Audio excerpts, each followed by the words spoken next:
এখানে নাকি বাচ্চাদের মৃতদেহ দাফন করা হয়। এখন আমি এমন একটা জায়গায় আছি যেখানে 200 থেকে 300 মিটারের মধ্যে কোনো ঘর বাড়ি নেই। যত দূর চোখ যাচ্ছে শুধু ফাঁকা মাঠ, কোনো বাড়ি দেখা যাচ্ছে না। আর এই ফাঁকা মাঠের মাঝখানে রয়েছে এমন একটি শ্মশান যেখানে বাচ্চাদের মৃতদেহ দাফন করা হয়। আর আশেপাশে গ্রামের মানুষের কাছ থেকে জানা গেছে নাকি এই প্রথা প্রায় 500 বছর ধরে হয়ে আসে। আর আজকের এই ভিডিওতে তোমাদেরকে এই শ্মশানটাই দেখায়। চলো আমাদের সঙ্গে কি কি হয় দেখা যাক। আর দেখো এখন আমরা প্রায় শ্মশানের কাছেই চলে এসেছি, চলো শ্মশানে ঢোকা যাক। আর এখন বাজে ঘড়িতে 2:23, আশেপাশে একদমই শুনশান। যদিও বা আশেপাশে চাষিরা সকাল এবং বিকেলে মাঠে দেখা যায়, কিন্তু এখন দুপুর, এখন মাঠে কেউ নেই, পুরো শুনশান, একটা গা ছমছম ব্যাপার।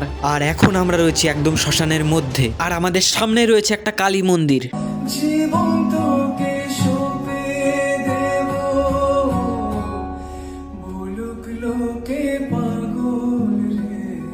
আর একটি গাছে দুটি বড় বড় ঘন্টা লাগানো রয়েছে। আর এই যে দেখতে পাচ্ছ কিছু তুলসী গাছ এবং মাটির কলসি রয়েছে, ঠিক এরই নিচে কিছু বাচ্চা দাফন করা রয়েছে। তোমরা কমেন্ট করো, তাহলে পরবর্তী ভিডিওতে আমরা এখানে ক্যাম্পিং করব।